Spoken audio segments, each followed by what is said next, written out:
En las estanterías del supermercado, el tocino parece un producto simple. Pero detrás de cada loncha hay una historia industrial que mezcla tradición, precisión y ciencia alimentaria. Hoy viajaremos hasta el corazón de una planta de procesamiento para descubrir cómo un trozo de carne cruda se convierte en uno de los sabores más irresistibles del mundo. Lo que para muchos empieza como un simple desayuno, en realidad es el resultado de una cadena que combina genética, ingeniería y control absoluto. Todo comienza mucho antes de que la carne llegue a la fábrica. En granjas especializadas, se crían razas de cerdo seleccionadas durante décadas para lograr un equilibrio perfecto entre carne y grasa. Landrace, Duroc y Yorkshire, nombres que casi nadie conoce, pero que son los verdaderos protagonistas detrás del tocino. Cada raza aporta algo distinto: firmeza, sabor, textura o la cantidad ideal de grasa infiltrada que dará al producto esa jugosidad única cuando chisporrotea en la sartén. Durante meses, los animales son alimentados con dietas controladas, diseñadas por expertos que ajustan cada gramo de proteína, fibra y grasa.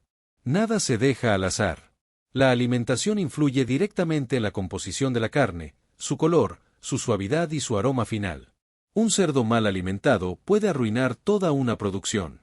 Por eso, la nutrición y el manejo del animal se monitorean con tecnología de punta, garantizando uniformidad y bienestar hasta el último día. Cuando alcanzan el peso ideal, alrededor de 110 kilos, son transportados a plantas de sacrificio certificadas. Aquí entran en acción los protocolos más estrictos de higiene y sanidad. Cada movimiento, desde el transporte hasta el sacrificio, está regulado para minimizar el estrés del animal y asegurar la calidad de la carne. Tras el proceso, los cuerpos se enfrían lentamente en cámaras frigoríficas a temperaturas cercanas a 0 grados. Este paso es crucial. Al enfriar la carne, las fibras se endurecen y facilitan los cortes exactos que vendrán después. Una vez lista, la carne pasa al área de despiece. En esta zona, cada parte del animal es separada según su destino comercial. Pero hay una en especial que concentra toda la atención: la panceta. Extraída del vientre del cerdo, la panceta es la materia prima del tocino. Su valor radica en su equilibrio perfecto entre carne y grasa. Ni demasiado magra, ni excesivamente grasa. Ese balance es lo que dará al tocino su textura crujiente por fuera y suave por dentro. Antes de pasar a las siguientes etapas, cada pieza se perfila con precisión milimétrica. Cuchillos afilados y sierras automáticas recortan los bordes para dejar la panceta con una forma rectangular y uniforme. A veces, este proceso aún se realiza a mano. No porque la tecnología no pueda hacerlo, sino porque la vista y el tacto humanos siguen siendo insustituibles para detectar imperfecciones. Algunas plantas también retiran la piel, dependiendo del tipo de tocino que producirán, con corte americano, inglés o canadiense. Luego viene la clasificación. Inspectores con ojos entrenados observan color, grosor y proporción de grasa. Las pancetas se agrupan por categorías, asegurando que cada lote mantenga una consistencia visual y gustativa impecable. Lo que sigue es una de las etapas más críticas y científicas del proceso: el curado. Aquí comienza la verdadera transformación. La carne pasa de ser una simple pieza cruda a convertirse en un producto estable, duradero y lleno de sabor. Se aplica una mezcla cuidadosamente calculada de sal, azúcar y nitritos. Esta combinación tiene una función doble: preservar y dar sabor. Pero también despierta reacciones químicas que cambiarán el color y la textura de la carne. Los nitritos, por ejemplo, reaccionan con las proteínas musculares para dar ese tono rosado brillante que todos asociamos con el tocino. Hay dos métodos principales para aplicar esta mezcla: el curado húmedo y el curado seco. En el primero, la carne se sumerge en tanques llenos de salmuera, donde el tiempo y la temperatura hacen su trabajo. En el segundo, la sal y los condimentos se aplican directamente sobre la superficie de la panceta. Algunas fábricas prefieren usar máquinas con agujas múltiples que inyectan la mezcla dentro de la carne, distribuyéndola de forma uniforme en segundos. Lo que antes tomaba días, hoy se logra con precisión automatizada. El azúcar, por su parte, suaviza el sabor y equilibra la salinidad. Pero también ayuda a desarrollar los aromas al reaccionar con las proteínas durante el ahumado. Mientras tanto, los nitritos actúan como guardianes invisibles, evitando el crecimiento de bacterias peligrosas. En cuestión de horas, cada pieza está impregnada con la dosis exacta que definirá su sabor final. Después del curado, las pancetas se apilan en cámaras controladas donde pasarán varios días a baja temperatura y humedad constante. Aquí el tiempo trabaja en silencio. Los sabores se concentran, la carne se compacta y la estructura interna se estabiliza. No es solo un proceso técnico, sino también una tradición perfeccionada durante siglos. Algunas plantas mantienen sus propias recetas secretas, variando proporciones y tiempos según el estilo del tocino que buscan producir, más dulce, más ahumado o más intenso. Cuando las pancetas salen de la cámara, su apariencia ha cambiado por completo. Son más firmes, más aromáticas y con un color uniforme que anticipa lo que viene, el ahumado, la etapa que da al tocino su firma inconfundible. Pero ese paso, el más sensorial, el que define el aroma que llena las cocinas del mundo, merece su propio capítulo. Porque lo que ocurre en un túnel de ahumado industrial es casi un arte invisible. En enormes cámaras metálicas, comienza una de las fases más emblemáticas de todo el proceso, el ahumado. Aquí, la carne deja de ser solo carne y se convierte en tocino. Las pancetas curadas se colocan en carros de acero inoxidable que se deslizan lentamente dentro de túneles climatizados. El aire se impregna de humo, generado a partir de maderas seleccionadas como haya, nogal o manzano. Cada fábrica tiene su propia mezcla, su firma aromática. No es casualidad, el tipo de madera determina si el sabor será más dulce, más intenso o más terroso. El humo, además de aportar ese aroma característico, actúa como conservante natural. Penetra en las fibras, seca la superficie y crea una fina película protectora que ayuda a mantener la carne en perfecto estado. La temperatura, la humedad y el flujo de aire se controlan al segundo. Si se eleva apenas unos grados, la grasa podría derretirse, si baja demasiado, el ahumado se vuelve superficial. Todo depende del equilibrio. Algunos lotes permanecen entre 4 y 8 horas dentro de estos túneles. Otros, de estilo artesanal, llegan a estar más de un día entero, desarrollando un sabor más profundo. Una vez que el color, el aroma y la textura alcanzan el punto exacto, las pancetas pasan a una etapa crítica, el enfriamiento. Aquí, potentes corrientes de aire frío reducen la temperatura interna de la carne hasta los 4 grados Celsius o menos. Este proceso evita la proliferación de bacterias y, al mismo tiempo, endurece la grasa, lo que facilita el corte posterior. Cuando salen del túnel de enfriamiento, las piezas parecen bloques de mármol rosado y dorado, listos para transformarse en las finas lonchas que todos conocemos. En el área de corte, la precisión es absoluta. Cuchillas rotativas giran a gran velocidad, alineadas por sensores ópticos que detectan el grosor exacto de cada pieza. Cada loncha se corta con una variación máxima de 1/10 de milímetro. No hay margen de error. En una línea automatizada, una sola máquina puede producir más de 1.000 rebanadas por minuto, perfectamente uniformes. Las más gruesas se destinan a restaurantes y cocinas industriales, las más finas, a empaques para consumo doméstico. El proceso continúa con un ballet mecánico de brazos robóticos que acomodan las lonchas en bandejas plásticas. Cada capa se dispone con la orientación precisa para que el producto luzca perfecto al abrir el paquete. Sensores de visión artificial verifican que no haya imperfecciones ni piezas deformadas. Si detectan alguna irregularidad, el sistema la retira automáticamente. La meta es simple pero exigente, lograr una presentación impecable sin tocar una sola loncha con la mano humana. Cuando todo está listo, llega el momento del envasado. Las bandejas se sellan al vacío o en atmósferas modificadas, donde el oxígeno se reemplaza por gases inertes como el nitrógeno o el dióxido de carbono. Esto permite conservar la frescura y el color durante semanas, sin necesidad de añadir conservantes artificiales. En cuestión de segundos, cada bandeja queda sellada, etiquetada y lista para salir de la línea. Pero antes de abandonar la planta, cada lote pasa por un último control de trazabilidad. Un código único acompaña al tocino desde la granja de origen hasta el supermercado.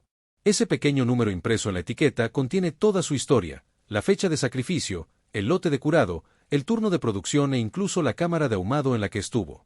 Este seguimiento garantiza que, si ocurre cualquier irregularidad, se pueda rastrear y aislar el producto en cuestión de minutos.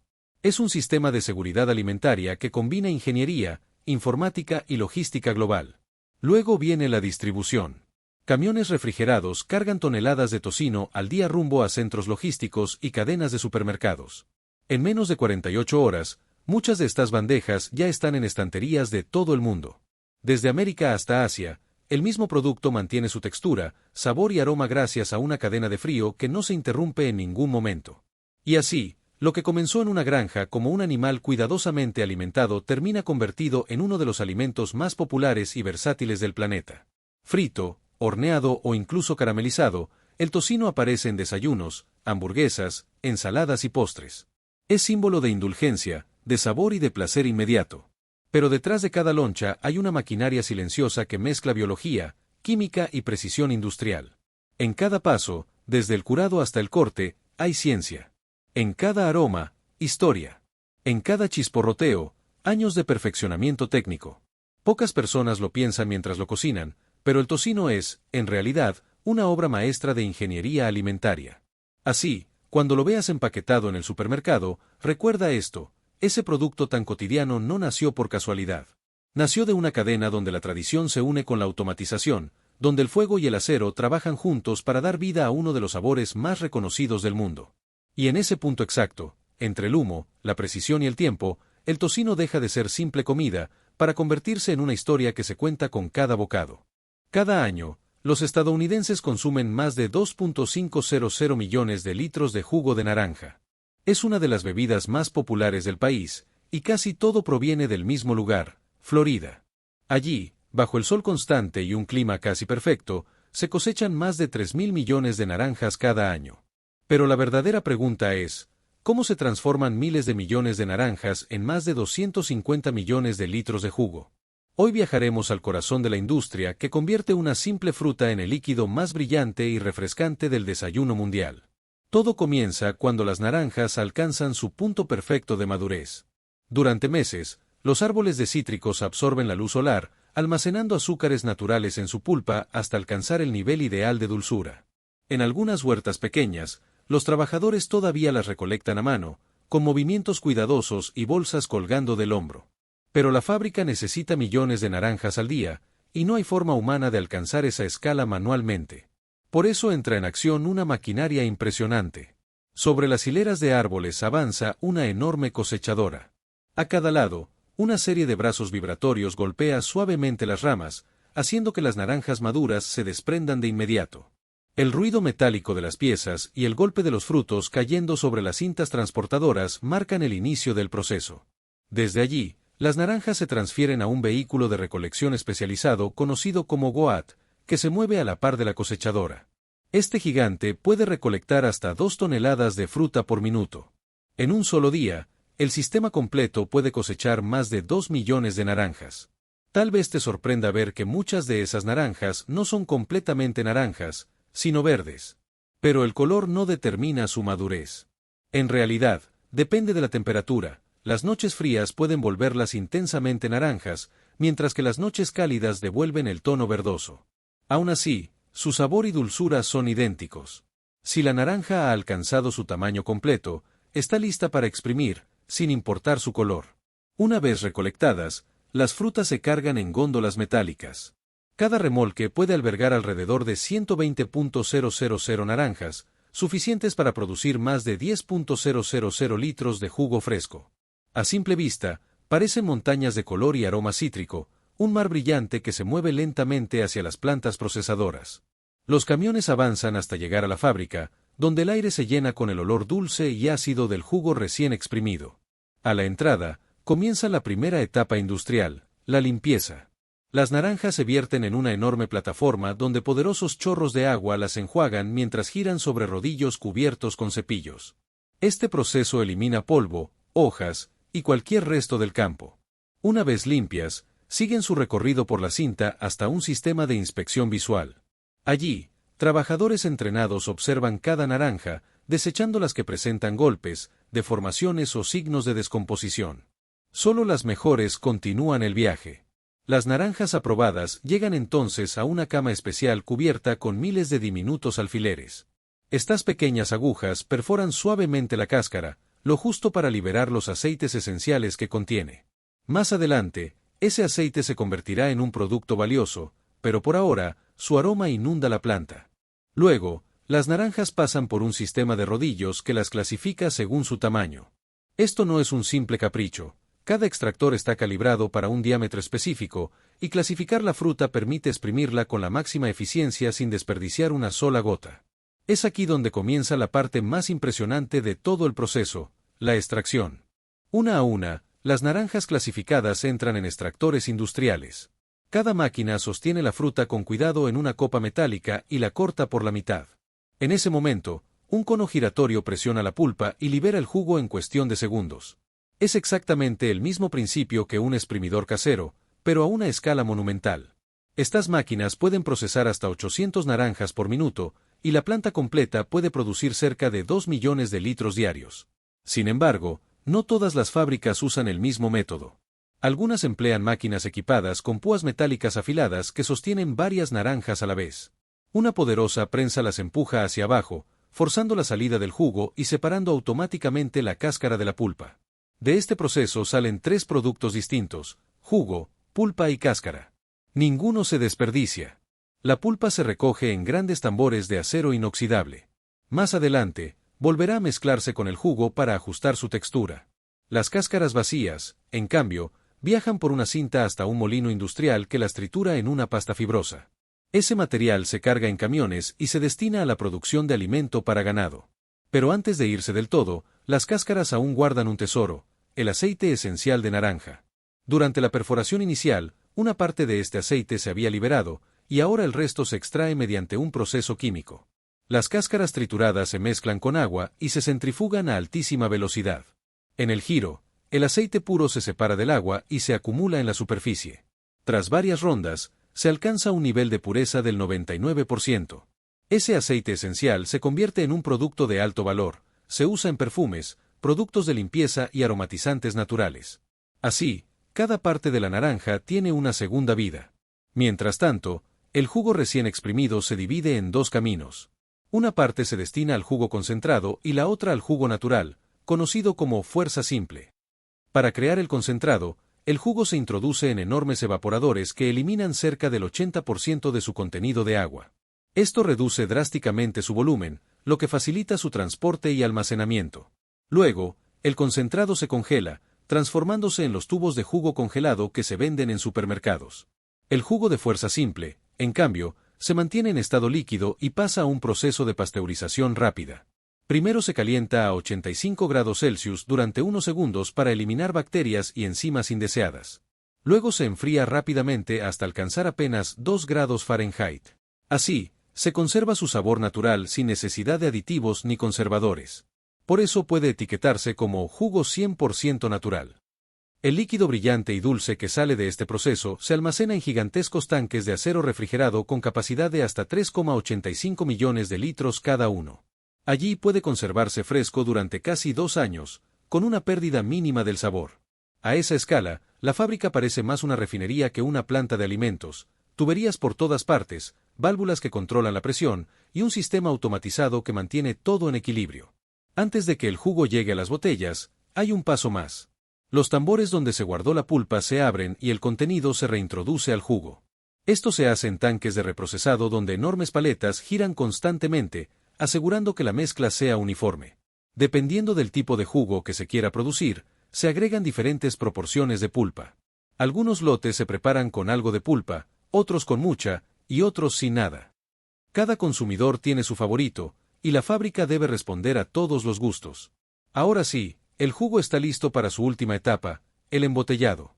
En una sección separada y estéril de la planta, comienza el proceso de crear las botellas. Todo parte de pequeñas preformas de plástico duro, parecidas a tubos. Estas se calientan con luz infrarroja hasta que se ablandan, y luego son colocadas dentro de un molde donde una ráfaga de aire comprimido las infla a tamaño real. Así nacen las botellas que más tarde verás en los estantes. Las botellas recién formadas pasan por un ciclo de enjuague, donde chorros de agua pura eliminan cualquier residuo. Inmediatamente después, entran en la línea de llenado. El sistema está diseñado para evitar espuma, por lo que el jugo se vierte en 2 etapas, primero una pequeña cantidad y luego el resto hasta alcanzar el nivel exacto. Una balanza digital integrada en el cuello de cada botella verifica el peso en tiempo real, garantizando que ninguna se sobrellene. Una vez llenas, las botellas avanzan por una cinta transportadora hasta la máquina taponadora, que coloca y ajusta cada tapa en menos de un segundo. Después, un sistema de cámaras de alta velocidad inspecciona cada botella con luz ultravioleta. Si detecta una tapa floja o una fuga mínima, la botella se retira automáticamente de la línea. Luego viene un paso curioso: las botellas aún calientes se inclinan brevemente, permitiendo que el jugo toque la parte interna de la tapa y el cuello. Esto esteriliza por completo esas zonas críticas, asegurando que el producto permanezca fresco por mucho más tiempo.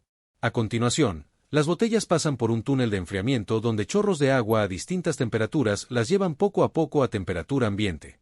Con el jugo perfectamente conservado, las botellas llegan al área de etiquetado.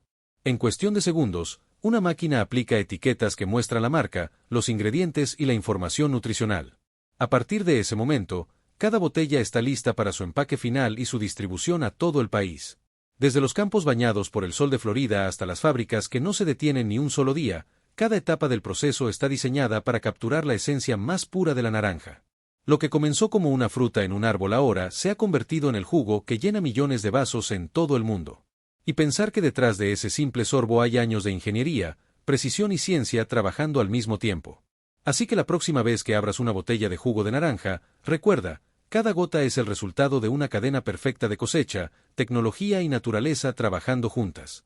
Un viaje que comienza con el amanecer sobre un campo en Florida y termina con el sonido familiar del jugo vertiéndose en tu vaso. Y si quieres descubrir cómo se producen otros alimentos que forman parte de tu día a día, como la gelatina, la leche condensada o incluso los Doritos, entra a nuestro perfil y continúa explorando el fascinante mundo de las megafábricas. Porque detrás de cada producto cotidiano, hay una historia industrial digna de contarse. Antes de ser un símbolo de lujo, el oro tiene que sobrevivir a un infierno industrial. Fuego, explosiones, químicos y máquinas que podrían aplastar un auto como si fuera de papel. Detrás de cada joya brillante hay una historia de polvo, sudor y fuego. Una historia que casi nadie conoce. Porque antes de convertirse en un lingote o en una moneda, el oro pasa por uno de los procesos más extremos que existen sobre la Tierra. Y para entenderlo, hay que ir al origen. Un lugar donde el suelo arde y las montañas se desangran en busca de ese metal dorado que ha obsesionado a la humanidad por miles de años. Ese lugar está aquí, en Zacatecas, México. La mina Peñasquito. Una de las más grandes de toda América Latina. Desde arriba parece un cráter dejado por un meteorito. Pero lo que hay ahí abajo no cayó del cielo. Fue arrancado de las entrañas de la tierra. Porque el oro no se encuentra. Se persigue. Para que te hagas una idea, todo el oro extraído en la historia de la humanidad cabría en un solo cubo de 22 metros por lado. Imagina eso. Todo el oro del planeta en algo del tamaño de una cancha de pádel. Eso explica por qué se paga tan caro, y por qué tanta gente ha arriesgado su vida por encontrarlo. Hoy existen tres formas principales de hacerlo: la minería a cielo abierto, la subterránea y la de placer. Cada una más dura que la anterior. La primera es la más impresionante de todas. La minería a cielo abierto. Ahí el oro está cerca de la superficie, así que las empresas excavan gigantescos cráteres. Lo que ves son montañas enteras convertidas en escaleras de piedra. Por esas rampas bajan camiones tan enormes que podrían cargar tu casa completa en la caja. Cada uno pesa más de 300 toneladas cuando va lleno. Y para mover solo 1 gramo de oro, hay que sacar casi 1 tonelada de roca. Las excavadoras arrancan la tierra con fuerza brutal. El polvo se eleva como una tormenta dorada. Es el método más barato y rápido, pero también el más devastador. El suelo queda irreconocible. Los ecosistemas se alteran. Y cuando la mina se agota, queda un hueco tan grande que parece un pedazo arrancado del planeta. Si el oro está más profundo, no hay opción, hay que bajar. Y ahí comienza otro tipo de infierno. La minería subterránea. Los túneles se abren como venas en la roca. Kilómetros y kilómetros de galerías oscuras sostenidas por vigas, pernos y concreto. El aire es denso, húmedo, cargado de polvo. Cualquier error puede costar vidas. Antes de sacar una sola piedra, los ingenieros trazan un mapa milimétrico de la montaña. Cada perforación está calculada al centímetro, porque si se equivoca el ángulo, el túnel puede colapsar. Las paredes se rocían con polvo de caliza para evitar incendios. Se colocan pernos metálicos que atraviesan el techo y lo anclan como si fueran clavos gigantes. Y luego, una capa de concreto húmedo se adhiere a las paredes como una segunda piel. Aún así, el riesgo nunca desaparece. Por eso, muchas de las máquinas ya no las maneja una persona directamente. Desde una cabina de control, los operadores guían excavadoras, taladros y camiones como si fuera un videojuego. En las zonas más peligrosas, los drones entran primero. Exploran, graban, analizan. Nadie quiere ser el primero en entrar donde la roca puede respirar y cerrarse sobre ti. Todo ese trabajo solo para llegar a la fase de producción real, donde empieza la extracción del mineral que contiene oro. Y ese mineral, al salir, no brilla. Es una mezcla opaca, terrosa, casi sin valor aparente. Pero dentro de esas piedras, escondidas como semillas, hay partículas microscópicas de oro puro. Y no siempre se encuentran bajo tierra. Durante siglos, los humanos también las buscaron en los ríos. Lo que se conoce como minería de placer.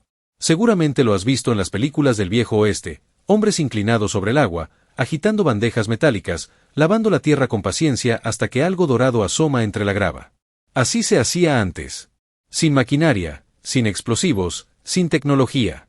Solo agua, arena y esperanza. Pero la realidad era mucho menos romántica. La mayoría de los buscadores de oro terminaba en la ruina. Los yacimientos buenos eran pocos. Y cuando se corría la voz, llegaban miles más, dispuestos a pelear por el mismo pedazo de tierra. Hoy ese método sobrevive solo como una curiosidad histórica. El oro moderno ya no se busca en los ríos, sino en fábricas gigantes que parecen laboratorios espaciales. Y ahí comienza el verdadero milagro. El momento en que la piedra se transforma en metal. Cuando toneladas de roca sin brillo empiezan a revelar el tesoro escondido en su interior. Cuando el mineral sale de la mina, todavía no es oro. Ni siquiera se parece. Es solo piedra triturada mezclada con polvo y fragmentos de otros metales. Pero dentro de esa masa gris hay algo que vale más que todo lo que la rodea. Y para sacarlo, hay que romperlo todo. El primer paso del procesamiento comienza con las trituradoras. Máquinas enormes que parecen caníbales de metal. Tienen dientes de acero que mastican rocas como si fueran galletas. Cada golpe reduce pedazos de medio metro a fragmentos del tamaño de una nuez. Y cuando crees que ya es suficiente, empieza la molienda. Ahí las rocas se mezclan con agua en grandes molinos que giran sin descanso, día y noche. El resultado es una especie de lodo fino, una sopa gris cargada de diminutas partículas metálicas. Y es justo ahí donde el oro empieza a separarse de lo que no sirve. Hay dos formas de hacerlo. La primera, la más usada, y también la más polémica, la cianuración. El principio es simple, pero peligroso. El cianuro tiene la capacidad de disolver el oro. Así que el lodo se mezcla con una solución de agua y cianuro, y en cuestión de horas, las partículas doradas se separan del resto. Lo que queda es una mezcla mortal. Porque si una sola gota de ese líquido llega a un río, puede matar todo a su paso. Por eso las minas modernas construyen sistemas de contención, tanques sellados y lagunas artificiales donde nada se filtra. Aún así, desde los años 70, miles de millones de litros de agua contaminada se han derramado por accidentes. Un recordatorio de que el oro tiene un precio mucho más alto que el del mercado. La alternativa es un método más limpio, la separación mecánica. Aquí no se usan químicos, sino fuerza pura. Se introduce la mezcla en centrifugadoras que giran a velocidades extremas. El oro, al ser mucho más denso que el resto de los minerales, se va al fondo. Todo lo demás sube y se desecha. Es como si pusieras una mezcla de piedras y plumas en una lavadora, lo pesado siempre gana. Cuando el proceso termina, el resultado es un concentrado con entre 60 y 90% de oro. Sigue sin brillar, pero ya tiene forma. Un polvo oscuro, arenoso, que pronto será transformado en uno de los metales más puros del planeta. Y ahí empieza la parte más delicada, la purificación. El momento en que la ciencia y la alquimia se cruzan. Hay dos caminos principales para lograrlo. El primero es la electrólisis, también llamado proceso Val-Béel.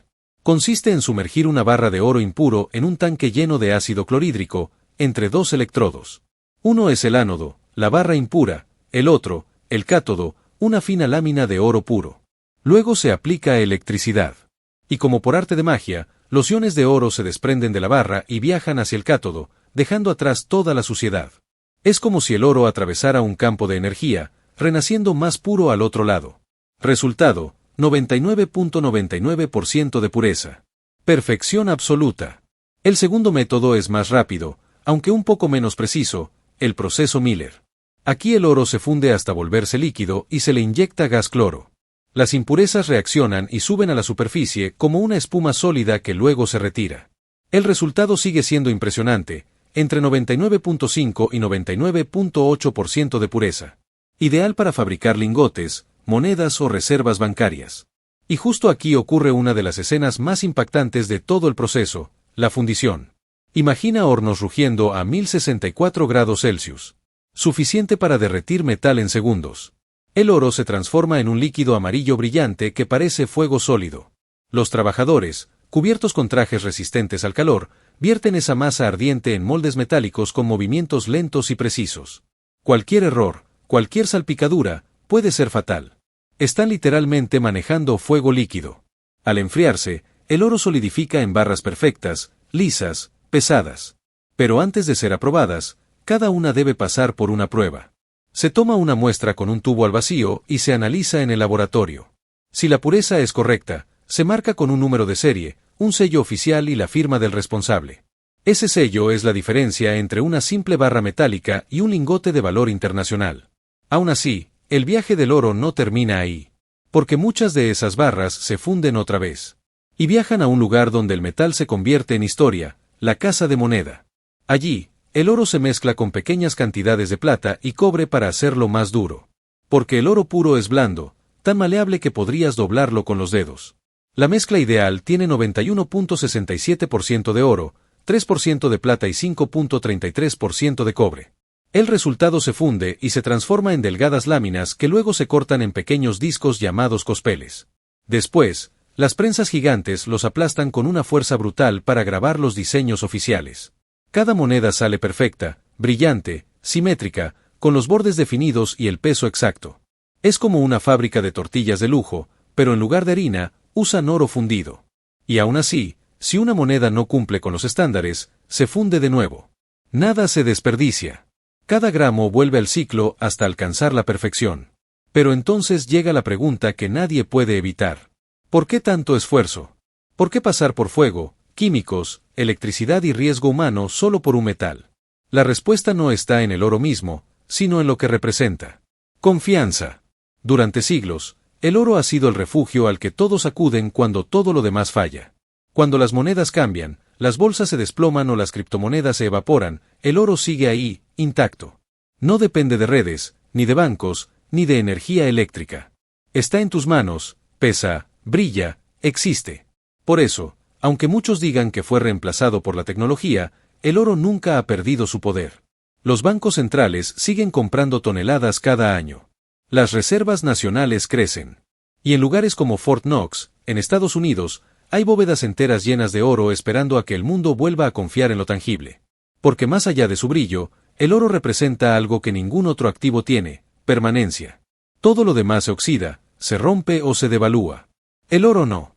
Y cada vez que una joya, una moneda o un lingote pasa por tus manos, estás sosteniendo siglos de historia comprimidos en un solo destello. Así que la próxima vez que veas algo dorado, recuerda que detrás hay fuego, electricidad, científicos, mineros y máquinas que desafían la Tierra misma. Todo eso, para que una pequeña pieza brille unos segundos bajo la luz. Si te sorprendió lo que tuvo que pasar este metal para llegar hasta ti, imagina lo que cuesta fabricar los demás. Suscríbete, deja tu like y dime en los comentarios qué otro proceso quieres que revelemos como nunca antes lo habías visto. Porque lo que viene es aún más impactante. Cada año se extraen más de 30 toneladas de diamantes en todo el mundo. Son la piedra preciosa más codiciada de la historia, símbolo eterno de lujo y poder. Y se estima que el diamante más caro jamás vendido superó los 70 millones de dólares. Una cifra que lo convierte en un privilegio exclusivamente reservado para los más millonarios del planeta. ¿Pero alguna vez te has preguntado de dónde salen realmente? ¿Qué los hace tan exclusivos, tan deseados y tan valiosos? Pues bien, hoy viajaremos directamente a la India, hogar de la mayor planta de tallado y pulido de diamantes del planeta. Allí, cada día, más de 80.000 especialistas transforman toneladas de piedras en bruto llegadas desde las enormes minas de África en cristales perfectos, listos para convertirse en las joyas más exclusivas del mundo. Así que prepárate, porque estás a punto de descubrir cómo se procesa de forma masiva uno de los minerales más deseados de la Tierra. Comenzamos. Paso número: la formación de los diamantes. Todo comienza mucho antes de que un diamante brille en una joyería. Estas pequeñas gemas nacen a más de 150 kilómetros bajo la superficie terrestre, en pleno manto de la Tierra. Allí, las condiciones son temperaturas que superan los 1000 grados Celsius y una presión tan intensa que transforma el carbono de las profundidades en la sustancia más dura y brillante jamás conocida por el ser humano. Pero ojo, este proceso es tan delicado que cualquier mínimo error podría arruinar toda su creación. Si la presión o la temperatura no son las perfectas, ese mismo carbono no se transforma en diamante, sino en grafito, un material blando y nada valioso para la industria. Por eso, cada diamante es el resultado de un equilibrio perfecto entre fuerza y calor. Un equilibrio que tarda millones de años en lograrse. De hecho, muchos de los diamantes que hoy se exhiben en joyerías son incluso más antiguos que los dinosaurios. Una vez creados, todavía les queda el viaje más salir a la superficie. La clave está en la kimberlita, una roca volcánica que actúa como cápsula natural. Durante erupciones violentas, la kimberlita es lanzada hacia arriba, arrastrando consigo los diamantes y creando con el tiempo enormes capas de esta roca. Son literalmente proyectiles de lujo disparados desde las entrañas de la Tierra, ocultos en piedra, esperando a ser descubiertos. Paso número 2: extracción de los diamantes. Ya sabemos cómo se forman, pero ahora llega el desafío más: sacarlos de esa cápsula de kimberlita. La extracción de los diamantes es uno de los espectáculos más extremos de la industria minera. Y lo sorprendente es que todo comienza con una gran explosión. Primero, enormes perforadoras industriales abren agujeros de más de 100 metros de profundidad en las capas de kimberlita. Dentro de ellos se colocan cargas explosivas calibradas al milímetro. Ni demasiado potentes que destruyan las gemas, ni demasiado débiles que dejen la roca intacta. Cuando detonan, la fuerza es tan descomunal que en cuestión de segundos, la roca sólida se fractura en miles de pedazos, liberando los fragmentos de kimberlita cargados de diamantes en su interior. Pero aquí no acaba el espectáculo. Enormes camiones entran en acción para cargar decenas de toneladas de roca en cada viaje. A simple vista, parecen solo grandes montañas grises, pero lo cierto es que cada carga puede ocultar miles de diamantes esperando a ser descubiertos. Todo este material es transportado hasta las plantas de procesamiento cercanas a la mina, donde empieza la fase más: separar los diamantes de la roca. Un proceso donde absolutamente cada grano cuenta, porque incluso el diamante más diminuto puede costar una fortuna. Paso número 3. Separación de los diamantes. Las toneladas de kimberlita llegan a la planta y son descargadas en enormes tolvas metálicas listas para el trabajo pesado. Imagina el encontrar pequeños cristales de lujo escondidos en medio de toneladas de polvo y piedras grises. Primero, gigantescos molinos y trituradoras industriales muelen la roca hasta reducirla en miles de fragmentos diminutos, liberando los diamantes atrapados en su interior. Después, el material triturado pasa a enormes tanques de procesamiento donde recibe un tratamiento químico extremo. Baños y soluciones especiales ultrafuertes que pulverizan la roca sobrante sin afectar lo más mínimo a los diamantes. El diamante es tan duro que soporta lo que ningún otro mineral podría resistir, quedando intacto en medio del caos. Pero aún no está todo hecho. La mezcla resultante atraviesa enormes equipos de separación industrial que funcionan como grandes coladores. Las partículas ligeras desaparecen mientras que los cristales de diamante quedan en la superficie, brillando como pequeñas chispas en medio del barro. Al final, la roca se queda atrás y lo único que sobrevive son los diamantes en bruto, listos para dar el siguiente paso en su camino hacia convertirse en joyas que valen millones. Paso número 4: limpieza y clasificación. Una vez separados de la roca en África, los cargamentos de diamantes en bruto son enviados en aviones bajo máxima seguridad hacia la India, hogar de la mayor planta de tallado y pulido del planeta. Allí comienza uno de los procesos más delicados de toda la cadena. Aunque puedan parecer perfectos a simple vista, la verdad es que todavía están cubiertos de pequeños restos de polvo, barro y kimberlita que deben eliminarse con precisión quirúrgica. Para ello, los miles de cristales pasan por máquinas de limpieza industrial, donde chorros de agua a altísima presión y en algunos casos, soluciones químicas especiales eliminan cualquier rastro de impurezas. Una vez relucientes, llega la primera clasificación. Y aquí se combina lo mejor de la tecnología con el ojo humano. Gemólogos expertos examinan uno por uno los diamantes, agrupándolos por tamaño, color, pureza y forma, mientras sistemas avanzados de rayos X y escáneres láser detectan cuáles son los más valiosos. Así, cada piedra encuentra su destino. Los más pequeños y opacos irán a la industria, pero los más grandes y puros serán reservados para joyas exclusivas que pueden alcanzar fortunas. Y con todo listo, ha llegado el momento más: darles forma y hacerlos brillar como nunca antes. Paso número 5: corte y pulido. Ha llegado la hora de sacar el máximo potencial de estas pequeñas gemas. Este es el punto donde cada diamante multiplica su valor, pero también donde todo está en juego. Un solo error puede arruinar millones de años de formación natural y hacer que su precio se desplome en segundos. Para comenzar, los diamantes se cortan según su clasificación y el tipo de joya que se va a crear. Los maestros talladores, apoyados por tecnología de precisión, utilizan diminutas sierras y láseres ultrafinos capaces de dividir el cristal con exactitud quirúrgica. Cada decisión es crítica. ¿Dónde cortar, qué forma darle y cómo orientar la piedra para que saque el máximo brillo? Una variación de apenas 1 milímetro puede ser la diferencia entre una joya de museo y un simple cristal sin valor. Después llega la verdadera: el pulido.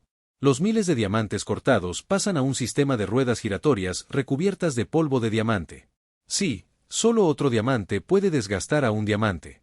Poco a poco, las máquinas van creando pequeñas caras planas llamadas facetas, que son las superficies que actúan como espejos y devuelven la luz hacia afuera. Cuantas más facetas tenga una piedra, más luz reflejará, más destellos lanzará y, en consecuencia, mayor será su valor. Y ahora que por fin brillan con toda su intensidad, ha llegado el momento de someterlos a su prueba más la certificación final. Paso número 6. Clasificación y evaluación final. Llega el momento más exigente y decisivo de toda la última clasificación y la puesta de valor que hará a cada diamante único en el mercado. Los gemólogos expertos, con ayuda de lupas y microscopios, examinan cada piedra al detalle, buscando imperfecciones diminutas conocidas como inclusiones. Tan solo un punto invisible para cualquiera de nosotros puede hacer que el diamante no sea apto para el mercado. Después llega la evaluación bajo las famosas el corte, que determina cómo refleja la luz la claridad, que mide su pureza el color, que va desde el blanco más radiante hasta matices amarillentos o azulados y el quilate, el peso de la piedra, que puede disparar su valor de forma brutal. Tras este examen implacable, cada diamante es colocado en su categoría exacta. Los más grandes y puros se reservan para anillos y collares de lujo. Los más pequeños o con imperfecciones terminan destinados a la industria, donde se usan en herramientas de altísima precisión. Y por si fuera poco, antes de salir al mercado, muchos son sometidos a pruebas de autenticidad en laboratorios con rayos X y escáneres especializados para confirmar que no son imitaciones creadas en laboratorio. Tan solo 20 de cada 100 diamantes extraídos superan todos estos filtros y alcanzan la categoría de gema para joyería. El resto, aunque hermosos, jamás llegarán a engalanar las vitrinas más exclusivas del planeta. Paso número 7. Distribución y transformación en joyas. Superar todos los filtros de calidad no es el final del viaje. Es el comienzo de la etapa más importante. Los diamantes, ahora valorados en millones, deben recorrer su último tramo, llegar a las manos de quienes los transformarán en auténticas obras de arte. Estos cristales no viajan como simples mercancías. Lo hacen en vehículos blindados con sistemas de seguridad de última generación, seguidos por escoltas especializados. En algunos casos, incluso son trasladados en aviones bajo protocolos ultraseguros. Porque un solo cargamento puede valer más que todo un banco. Una vez en las casas joyeras más exclusivas del planeta comienza su verdadera transformación. Los maestros joyeros con precisión quirúrgica engarzan cada diamante en oro, platino o plata.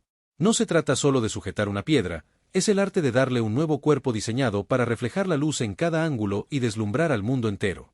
El mercado global de diamantes mueve más de 80.000 millones de dólares al año, una cifra descomunal que demuestra cómo una piedra que tardó millones de años en formarse bajo tierra termina dominando el mundo moderno como símbolo eterno de lujo y poder. Para finalizar, ¿qué te imaginabas todo este proceso? ¿Alguna vez has tenido en tus manos un diamante real? Déjanos tu respuesta en los comentarios y si te gustó este video no olvides darle like, suscribirte y activar la campanita para no perderte el próximo recorrido por la fábrica. Cada año, más de 3.000 millones de huevos de chocolate con una pequeña cápsula en su interior llegan a las manos de niños y adultos en todo el planeta. No tienen superpoderes, no brillan, no hacen ruido, y aún así, son adictivamente mágicos. Su forma es sencilla, su tamaño es pequeño, pero lo que encierran dentro ha logrado lo que pocos productos consiguen, combinar el placer de comer con la emoción de descubrir. Pero, ¿qué hace tan especial a un huevo Kinder Sorpresa? ¿Cómo se logra encerrar una sorpresa dentro de un chocolate sin que se derrita, se rompa o pierda su encanto? ¿Y qué tipo de proceso combina diversión, precisión y sabor en algo tan diminuto? Hoy vamos a entrar en el corazón de una de las creaciones más ingeniosas y queridas del mundo moderno. Te llevaremos desde las plantaciones de cacao en África hasta las líneas de ensamblaje de alta tecnología en Europa, donde millones de huevos nacen cada día con una precisión que roza la perfección. Lo que vas a descubrir no es solo una receta, es una coreografía entre tradición, ingeniería y arte. Porque detrás de cada huevo Kinder hay una historia, una emoción y un propósito muy claro, despertar una sonrisa.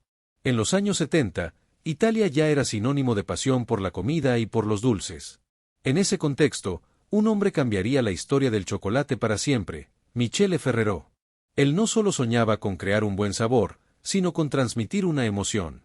Inspirado por la tradición de los huevos de Pascua europeos, esos que escondían pequeños regalos en su interior, Michele se hizo una pregunta que parecía simple, pero que terminaría revolucionando la industria. ¿Y si esa alegría pudiera disfrutarse todo el año? Así nació la idea del Kinder Sorpresa. Un huevo de chocolate que no solo ofrecía dulzura, sino también un juego, un misterio, una promesa escondida. En 1974, el primer Kinder Sorpresa llegó al mercado, y lo que comenzó como una curiosidad se transformó rápidamente en un fenómeno mundial.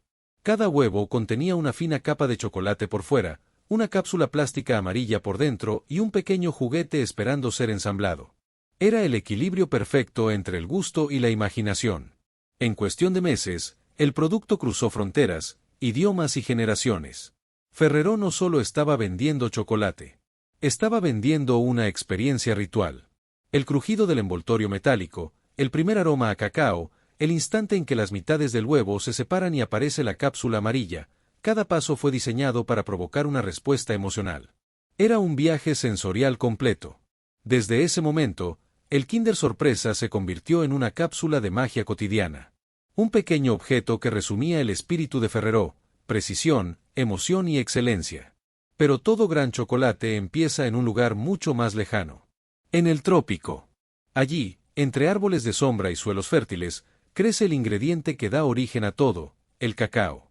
Para los huevos Kinder, Ferrero utiliza granos seleccionados de regiones tropicales, principalmente en África Occidental, en países como Costa de Marfil y Ghana. En estas tierras, los agricultores recolectan las vainas maduras a mano, una por una. Las abren cuidadosamente con machetes afilados, exponiendo las semillas envueltas en una pulpa blanca pegajosa y dulce. Estas semillas, aparentemente inocentes, son la base del sabor del chocolate. Sin embargo, en este punto todavía no saben a chocolate. Su transformación comienza con la fermentación. Los granos recién extraídos se colocan en grandes cajas de madera y se cubren con hojas de plátano. Durante 7 días, la pulpa se descompone y genera calor, provocando una serie de reacciones químicas que desarrollan el perfil aromático característico del cacao. Este proceso natural no solo cambia el color y el olor del grano, también elimina su amargor inicial. Tras la fermentación, los granos se extienden al sol durante unos 10 días más. El calor del sol y el aire tropical reducen la humedad interna hasta el punto exacto que permite conservar el grano sin que se pudra ni pierda calidad.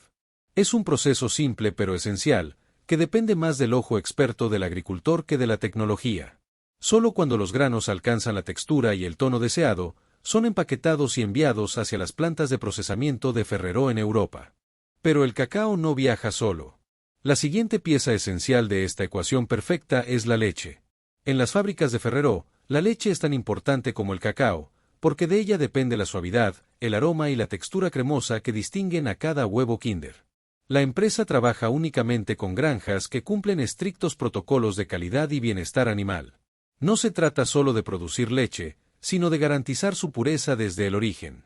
Una vez recolectada, la leche fresca se somete a un proceso de pasteurización que elimina bacterias y conserva todos sus nutrientes. Luego, se transforma en polvo mediante una técnica llamada secado por atomización. Se pulveriza la leche líquida en una corriente de aire caliente, evaporando el agua en segundos y conservando intactas sus propiedades naturales. Este formato en polvo no solo facilita su almacenamiento y transporte, también asegura una mezcla uniforme con el resto de los ingredientes, sin variaciones entre lotes. El tercer componente fundamental es el azúcar, responsable del equilibrio perfecto entre dulzura y suavidad. Ferrero obtiene su azúcar de caña cultivada en regiones tropicales, donde las condiciones de sol y humedad son ideales para su desarrollo. Los tallos se trituran para extraer su jugo, que luego se purifica, cristaliza y refina hasta alcanzar una textura extremadamente fina. Pero Ferrero da un paso más. Aplica un molido ultrafino para obtener cristales de tamaño uniforme, diseñados para integrarse a la mezcla sin alterar su textura. En los laboratorios, técnicos especializados revisan cada lote para asegurarse de que cada partícula cumpla con la precisión exigida. Cuando estos 3 ingredientes, cacao, leche y azúcar, llegan a la fábrica, el control sigue siendo absoluto. Todo se almacena en depósitos climatizados, donde la temperatura y la humedad se mantienen constantes mediante sensores digitales. En Ferrero, nada se deja al azar. Cada parámetro se mide, se registra y se supervisa. Esta obsesión por la exactitud no es un capricho, es la base de su consistencia mundial. A partir de aquí, comienza la verdadera alquimia, la transformación del cacao en chocolate. El primer paso es el tueste. Los granos se calientan lentamente hasta liberar sus aceites naturales y aromas profundos. El aire se impregna con un olor que mezcla lo dulce y lo amargo, un aroma que anuncia que el cacao está despertando. Luego, Los granos tostados se muelen en molinos de acero hasta formar una pasta espesa y brillante, la pasta de cacao. Esta sustancia contiene dos componentes clave: el cacao sólido, que aporta el sabor y el color, y la manteca de cacao, la grasa natural que otorga al chocolate su suavidad y su capacidad de fundirse en la boca.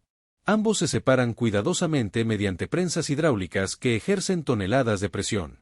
La manteca, una vez extraída, se filtra y purifica hasta volverse un líquido dorado y transparente. Con todos los elementos listos, llega el momento de mezclarlos. Cacao, leche en polvo, azúcar y manteca se combinan con precisión matemática. Cada lote se pesa al miligramo.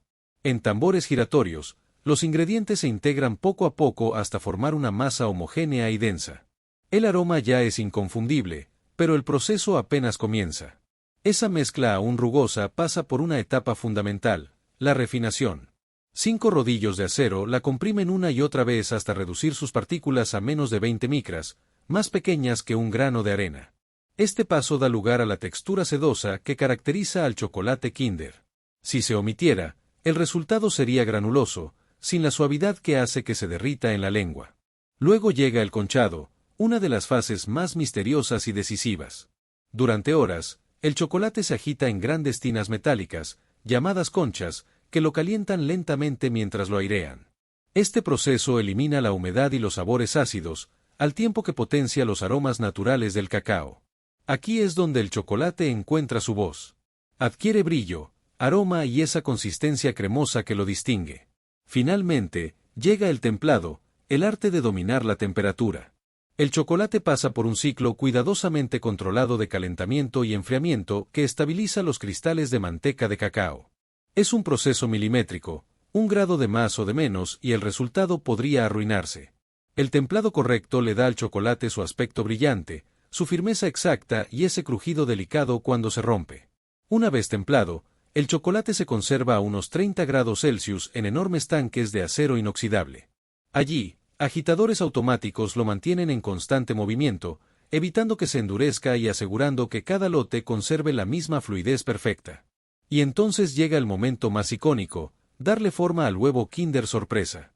Lo que parece sencillo, llenar un molde, es en realidad una coreografía industrial que combina calor, movimiento y sincronización exacta. Cada molde está fabricado con policarbonato de alta resistencia, capaz de soportar cambios de temperatura sin deformarse. Antes de usarse, se limpian con vapor a presión y se esterilizan para eliminar cualquier partícula o residuo. Luego se precalientan, asegurando que el chocolate se adhiera de forma uniforme. El chocolate templado se inyecta en los moldes mediante boquillas dosificadoras, mientras estos giran lentamente en varias direcciones. Ese movimiento continuo hace que el chocolate cubra de forma homogénea las paredes internas, creando una cáscara delgada pero perfectamente sólida. Los sensores controlan la temperatura, la viscosidad y el grosor de cada capa con precisión de décimas de milímetro. Tras este baile controlado, los moldes avanzan hacia un túnel de enfriamiento donde el aire frío solidifica la primera capa. Luego, se aplica una segunda capa de chocolate blanco que recubre el interior, creando ese contraste icónico entre el marrón exterior y el blanco cremoso del interior. 2 sabores, 2 texturas, una sola identidad. Cuando las 2 capas se fusionan, el resultado es una cáscara ligera, firme y lista para guardar su secreto más dulce: la sorpresa.